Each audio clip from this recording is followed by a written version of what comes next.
Je vous l'avais promis dans la vidéo en début de semaine, voici donc quelques exemples de recettes rigolotes de ketchup développées par les Anglais au XVIIIe et XIXe siècle. Dans The Art of Cookery Made Plain and Easy de Hannah Glasse en 1781, on a une recette pour faire du ketchup qui se garde 20 ans. C'est pour les capitaines de bateau, c'est marqué. La base de la recette étant bien évidemment 4 litres de bière bien forte et bien éventée. Une livre d'anchois, une livre d'échalotes, plein d'épices et un champignon. On nous précise bien évidemment que plus la bière est forte et plus elle est éventée, meilleur sera le ketchup. Évidemment. Si vous aussi vous accompagnez vos frites avec de la vieille bière, mettez-le dans les commentaires, s'il vous plaît.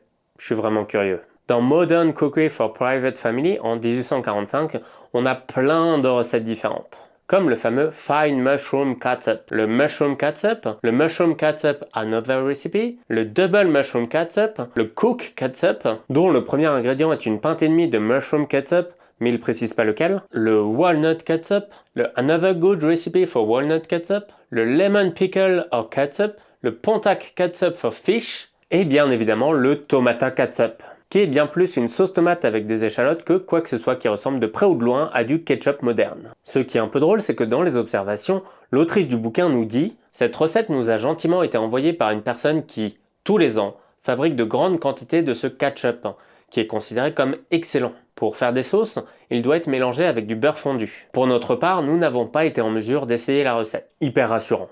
C'est la sauce aux champignons qui va dominer pendant quelques années, même si le ketchup aux noix et aux huîtres va rester même si moins populaire. À titre d'exemple, dans le Beaton's Book of Household Management de 1859, le ketchup aux champignons est cité 120 fois. Donc comme ingrédient pour faire de la sauce ravigote qui en plus contient de la crème, ce qui a le pouvoir de tuer d'un coup une quinzaine de grands chefs français, à utiliser avec la plus grande modération. Après, pour toutes les recettes que je viens de citer, il faut imaginer une sauce liquide, comme la sauce soja, ou la sauce Worcestershire, et pas du tout la sauce épaisse et nappante qu'on trouve aujourd'hui au supermarché. Le catsup aux champignons existe toujours cependant. Il est produit en Angleterre à partir de champignons secs et est vendu en tant que mushroom ketchup par Geo Watkins. Je suis vraiment curieux du goût, mais c'est assez cher. Et je suis vraiment beaucoup plus curieux du ketchup aux noix qui, d'après la légende, était le préféré de Jane Austen. J'ai trouvé aucune source directe, donc la légende.